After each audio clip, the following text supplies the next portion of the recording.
Okay, so here we go with the final part of the video. So this is where we go over all of the things that the examiners are looking for from you on your standards check. Now this is really important because this goes through each of the 17 boxes that the examiner will mark.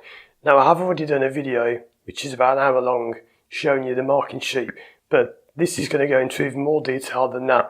I don't know how long this will be, probably an hour and a half, 2 hours, I don't know, but I'm going to go over a lot of detail about exactly what it is they're looking for from you. And if you plan your lesson around this criteria, you should have no problems at all passing your standards check. So this is now on page 79, and it says interpreting the assessment criteria. So really important heading there. This tells you how to interpret what they're looking for. So planning. The purpose of all driver training is to assess and develop the learner's skill, knowledge and understanding in relation to the contents of the NSDRT. Research, that's the National Standards for Driver and Rider Training that we spoke about in previous videos. Really important sentence now. Research indicates that it is best achieved by placing the client at the centre of the learning process. In this context, the assessment criteria should be interpreted as follows.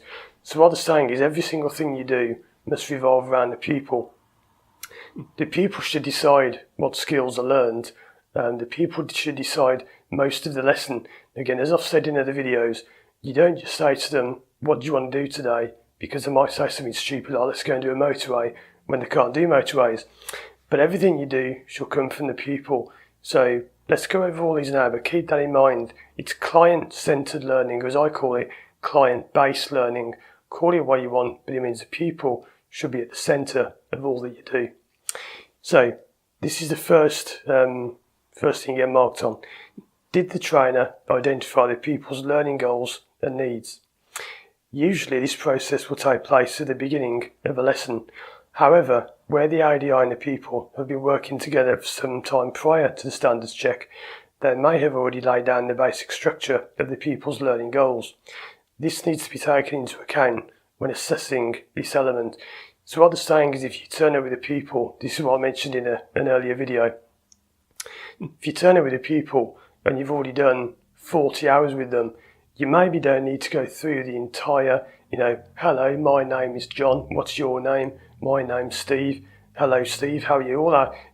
I remember saying to the examiner I had, do you have to introduce yourself to the pupil? And he said, no, that's just silly. So if you've already done lessons before and you're already kind of in the swing of how things are done, you don't have to fake it for the standards check. So for example, if you've had 40 hours with a pupil, it's perfectly fine to get in and say, okay, so on the last lesson we were doing what? And I'll say, oh, roundabouts. Yeah, so we said today we're going to do more roundabouts, didn't we? And they say, yeah. That would be normally a terrible briefing because it's so brief, it's too brief a briefing. But if you've been working together for hours and hours and hours, you will still say more than that, but that may be all that's needed in terms of setting the target because you've already worked together for hours. You don't need to, to make out that you haven't met before and they don't know who you are. If the ADI has not worked with the pupil before, it is okay for the ADI to ask the pupil to undertake a demonstration assessment drive. This should give the ADI a good idea of the pupil's level of competence and provide a basis for a discussion of the pupil's needs. So in other words, if you haven't met before, if you're taking along a stranger, a neighbour, whatever, someone you've dragged off the street to do a standards check with you, it's okay to say at the beginning, look, we haven't worked together before, so how about we go for a 5-minute drive and we'll assess roughly what you do and then we'll base the criteria on that. You don't have to have a set plan at the beginning of the lesson. You probably will. You probably would have that planned weeks or days before and you'll probably have been practicing it for ages like I practiced mine. But, you don't have to have a set plan laid down. You can just turn up and make it up as you go. I wouldn't recommend it, but you can. Because it might be a surprise. If you've never even met the person before and you're doing a standards check with them, that's a bit of an unusual situation to be in, but it can happen. Very important paragraph now. It is also important to remember that a better understanding of the pupil's needs may emerge as the lesson progresses. It follows that this criteria cannot be ticked off at the beginning of the lesson and then forgotten. And I mentioned this before, if you assess someone for a standards check, you can't just get in the car and they do a really quick briefing and you put it down as all rubbish, 1, 1, 0, 0. It may be that throughout the lesson, for example, if you haven't worked with a pupil before, as you go through the lesson, you may have problems develop, and you then pull over, then you set a plan and do a briefing, then you go off and work on that. The old check test, can't remember what it's called now, the old check test, you had to do the briefing at the beginning. Now, although you probably would, it's perfectly fine to do a short drive and then set a topic. You don't have to have it done at the very beginning. So it says, as you observe the lesson, you should be looking for indications that the elements which go to make up the low-level competence are being demonstrated. In this case, the sorts of things that will give you an indication of competence include encouraging the pupil to say what they want from the lesson, and you must meet all of these next 5 things. If you don't, you won't get a 3. Now, I got a 3 on my briefing because I've been over this and checked this against what I was going to say to the people. So you must encourage the people to say what they want. You must ask them, what would you like to learn today? What skill would you like to improve today? Not just get in the car and say, right, today we're doing crossroads, and that's it. If you don't give them any say in the matter, you'll be marked down. Because remember, client-centered learning. Next point, asking questions to ensure understanding. It's no good just talking at a people and talking to a people. You've got to ask them questions along the way to make sure that you're on the same page. If they're not getting the answers right, maybe they're not sure what you're talking about, so you need to be checking with them. You might, for example, say, so last time we worked on the roundabouts, what wasn't very good? Oh, the mirrors. But why weren't they very good? I don't know. And we said, I remember you need to check the left one a little bit more. Oh yeah, I remember now. Why was that? I can't remember. So you need to make sure they know what's going on. Don't assume that they know what you're talking about. Checking understanding as a lesson progresses. Same as I just mentioned, you must do that throughout the lesson. You must constantly be updating. It may well be that your lesson plan changes. It often does. Mine did on my standards check. We had a whole lesson plan, went over 5-minute briefing. Within the first 3 minutes of driving, that plan was out the window, had to do a different topic because my pupil pulled out and messed up on a roundabout. So we went from doing independent driving with a sat-nav to roundabouts. And you must keep checking that they understand what's going on. Listening to what the pupil is saying. You must listen to them. So if a pupil says, I'd really like to try some roundabouts because I don't feel very comfy on those, especially with the lanes. And you say, yeah, okay, right, let's go and do some crossroads then. And I've seen that time and time again where the instructor simply doesn't listen to what the pupil says. You must listen to every single thing they say and act on it. Don't just say, oh yeah. So the pupil says, I want to work on my lanes on the roundabout. Why is that? What do you think could be better about them? What's not so good about them? How would you like to improve? Give me a mark out of 10. How good are you? 1 being the worst, 10 being the best. Then they might say 6. What score do you think we could achieve today? Maybe an 8. What do you need to do to get an 8? You need to go into in great depth, listen to what they say, and take an interest in what they say. Now, you should be doing this anyway, but especially on the standards check, you've got to really listen to what the people say. Another big one, taking note of body language. So if you ask a people, are you okay to go and do this high street on your own? And they're like, yeah. Obviously they're not, because the way they're talking, they're not comfortable doing it on their own. So you've got to pick up on body language. Make sure you look at the people as you're speaking to them. Look at them when they're not looking at you. Look at their eyes. Are they fidgeting? Are they uncomfortable? Now, I have done other videos on body language. If they're not available now, they will be soon. But that's a massive topic you can go over. If an ADI encourages, this is important, this tells you what you've got to do to get a 3. If an ADI encourages the people to say what they want, asks questions to check understanding at the beginning, and as the lesson progresses, listens to what they are saying and also picks up on body language, they are likely to get a 3. That's what I got. And I'm proud of that because it's quite hard to get a 3 on the briefing. There's so much to do. If, on the other hand, they do all the listening bits but fail to spot the learner getting very tense and nervous in a particular situation, they will probably get a 2.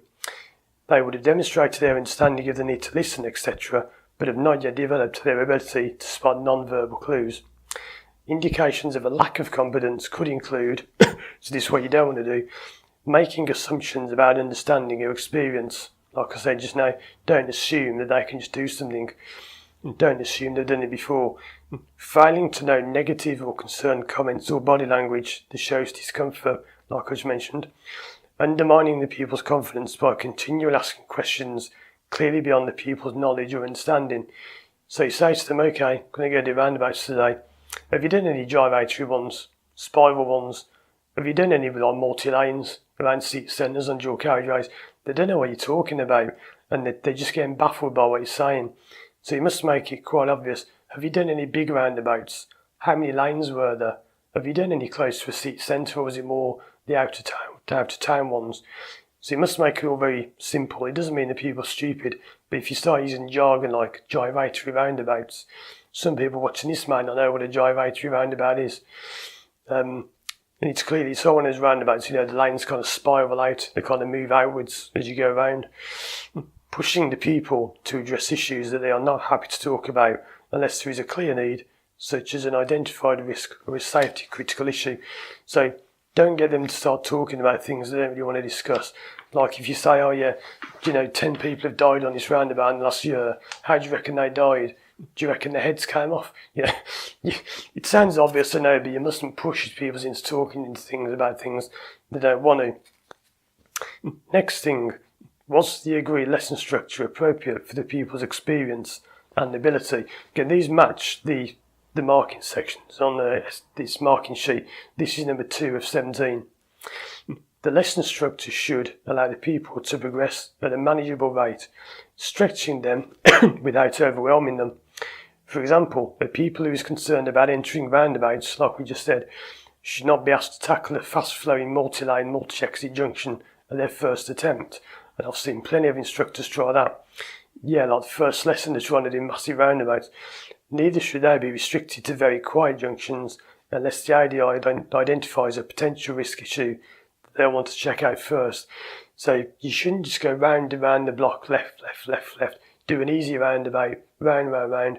If they've got a problem with that, fine. That's what happened at my test. You can work on the same junction if there's a problem. But don't keep doing the same thing over and over when the pupil's doing it perfectly. Move on, stretch them, but don't overwhelm them. Don't go and do a little mini roundabout, 2 exits. So right, next we're going to do this 10 exit, 5 lane roundabout in the seat centre. You got to kind of build it up. And again, I've done other videos on this, but building up the route is very important. And this is more about the structure of the lesson. So you plan how you're going to structure it. So you go from a little junction to a slightly bigger one. Very similar to planning the route, but not quite the same. Indications that all of the elements of competence are in place could include ensuring the pupil understands what they plan to do and agrees with that plan. So so say to the pupil, what could you do on your own today? And they say, well, I think I'll do the mini roundabouts, but I'm not sure about the big ones. So you've agreed on the plan. You're going to do, the pupil's going to do minis, and you'll help them with the big ones. A lesson that reflects the information given by the pupil and the learning goals they want to tackle. So if a learner says, I'm worried about the lanes on a roundabout, don't go and do a roundabout with no lanes, because you've completely missed the point. Building in opportunities to check the statements made by the pupil before moving to more challenging situations. So if the pupil says, I'm doing this really well, okay, so maybe ask them some questions. So what kind of roundabout's this? Oh, it's a mini one. How many lanes are there? Oh, there's 2 on this. Which lane would you want to go ahead? Oh, it's the right one on this one. Why is it the right one? Well, because the left one says left only. So asking them things and checking. Don't just say to the people, what kind of roundabout's this? Oh, it's a mini one. Yeah, that's great. Right, let's go and do the big ones. You need to check every single element of every single topic and skill to make sure they can do it. It says checking theoretical understanding. Like I just mentioned, check that they understand the theory. Like where I am most times on roundabouts, the left lane goes ahead. But say on this one, why doesn't it? Oh, because there's a hospital. Why is that then? Why does it go left only into the hospital? Because it's busy. There might be ambulances going in and out. That might be why the roundabout's different. Indications of a lack of competence include, this is really important, delivering a pre-planned standard lesson that doesn't take into account the pupil's expressed needs or concerns.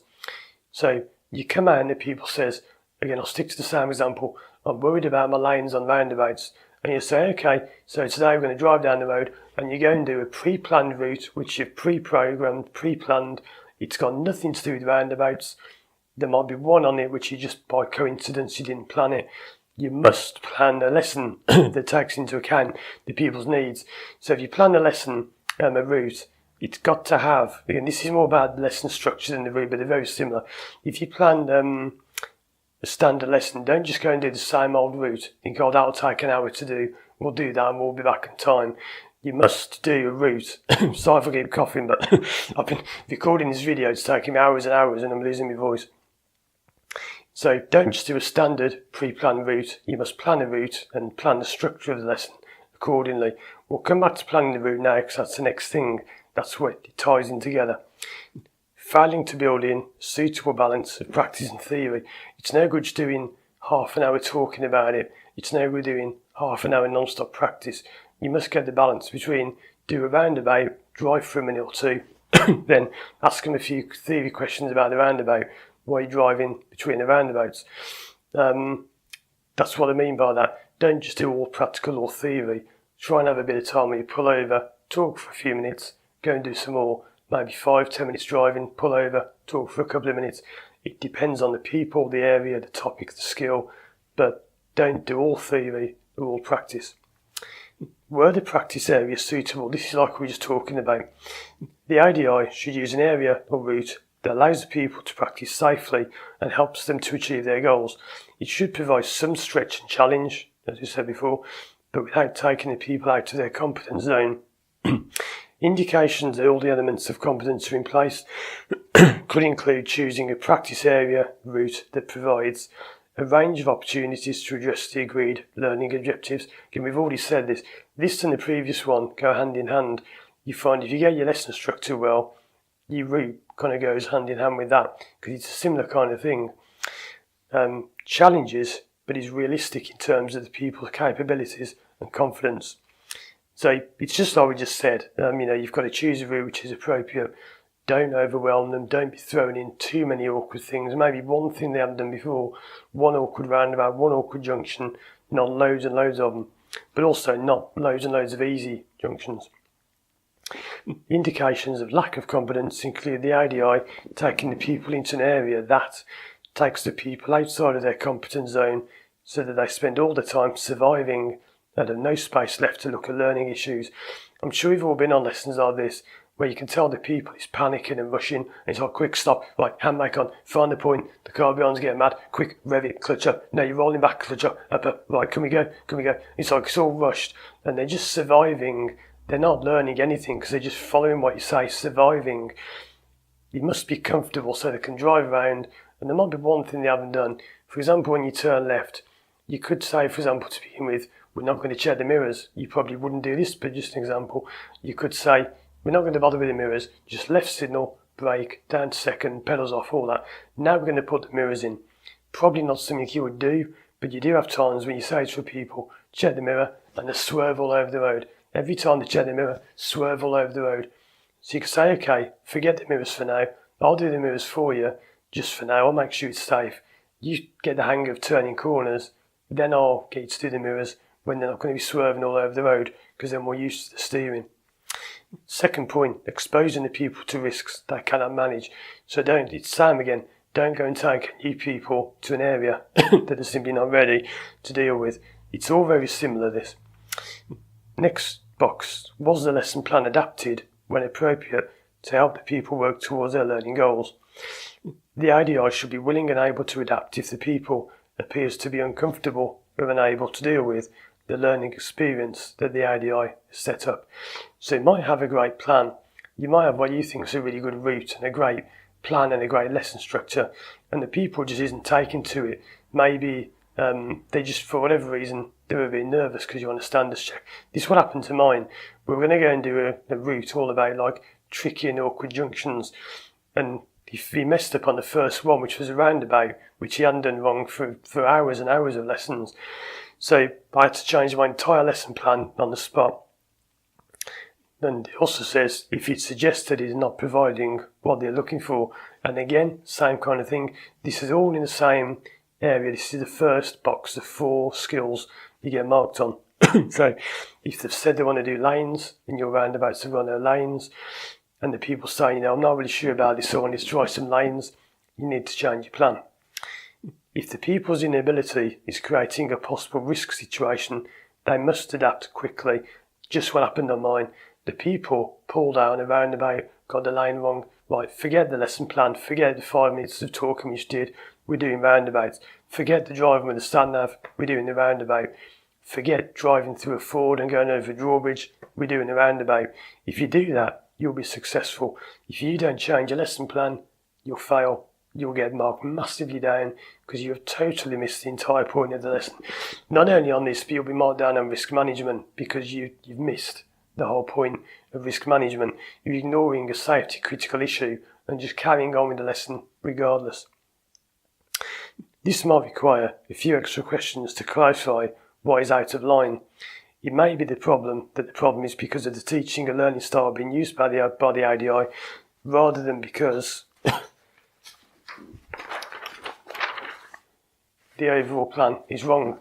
So it might be that you're using the wrong teaching style. Maybe they're not responding to what you're saying. So you need to be able to change again. You've got to change what you're doing. Even if you're convinced it's correct and it's worked on every other people you've ever had, change it. It says here, whatever the reason for adapting the plan, the ADI must make sure the people understands what they are doing and why. So tell the people, say to them, you had a bit of trouble there, so we'll leave the lesson plan. We're not going to do the stand-nav stuff anymore, independent driving. We need to go and work on the roundabout. And the people nearly always agree. They'll say, oh yeah, I need to get that better. Indications that all the elements of competence are in place could include comparing the actual performance of the people with their claims and clarifying any differences. So you say to the people, how do you think that went? And they say, oh, that was brilliant. And they've just cut someone up and nearly caused a crash. So you need to actually, base, if they say that, right, go back and do it again, pull over, explain what was wrong, ask them, don't you think, why do you think that car was blasting the horn at us? I don't know, that wasn't me, that was nothing to do with me. You need to explain that it was and why they did it. Didn't happen on mine actually. I was surprised no one blew the horn because the way he pulled out, I thought they would, but people were being kind. We're going to move on to risk management next. That's a massive topic I'll go over, but just going to finish this one off. So you need to responding to any faults or weaknesses that undermine the original plan for the session. Same again, if they develop a weakness or a fault, don't just carry on regardless with your lesson plan. Change it. You must change your lesson plan. And this happens, I'd say, I know not every lesson, but many lessons, you change the plan. You might start off doing one thing and then they're doing another. Responding to any concerns or issues raised by the people. Again, same again, if they say they're concerned about something, you can't just ignore it and move on. You must actually pull over, talk about it. Picking up on non-verbal signs of discomfort or confusion. Again, if the people isn't saying they're confused, but they look confused and they're acting confused, you need to pick up on that. It's the same again. This is all in the same box. So it's the same things repeated over and over. Do you remember earlier on when it said, so good drink? We said earlier on about inconsistent marking, about how you can't get a 0 on one and a 3 on another in the same box, in the same first 4 boxes. This is what it means. You must change your plan, you must adapt to it. So what was the point I was talking about now? Yeah, picking up on non-verbal signs of discomfort or confusion. If the pupil's confused by your plan, you need to change it. You can't have a great lesson plan which is confusing the pupil, because if it's confusing the pupil, it's not a great lesson plan. Indications of lack of competence include persisting with a plan despite the pupil being clearly out of their depth. Again, we've already said that. Persisting with a plan despite the pupil demonstrating faults or weaknesses that should lead to a rethink of the plan. Same again. Changing the plan without reason. Don't change it for no reason at all. Don't go and change it just because you think, oh, actually, I've got a better idea. If you've agreed to do roundabouts and they're doing roundabouts well, keep doing the roundabouts. Last one for now. Failing to explain to the people why the plan has been changed. We've already been over this. You must explain to the people why the plan was changed. You can't change it, and not tell them why. So all that first section is all about just simply putting the foundations down. you must agree on a plan. The plan must come mainly from the people. The skills that they want to learn must be told to you by the people. And there's nothing wrong with saying to the people before a standards check, when I ask you, what do you want to learn today? You can all say to them, why don't you just say this? Just tell me you want to practice working on your mirrors or something like that. You're not cheating, because they'll probably say that anyway, but you don't want the people to be panicking. You don't want the people to be thinking, oh God, what does he mean? What am I supposed to say? You can just tell them at the start of the lesson, when I ask you, what would you like to work on? What would you like to work on? I say, oh, my mirrors. So yeah, when I ask you that question, just tell me you want to work on the mirrors. Not cheating at all. It's just planning your lesson. So that's the first part done. Now we'll go on to the next big section, the 3 big sections. The second one is risk management.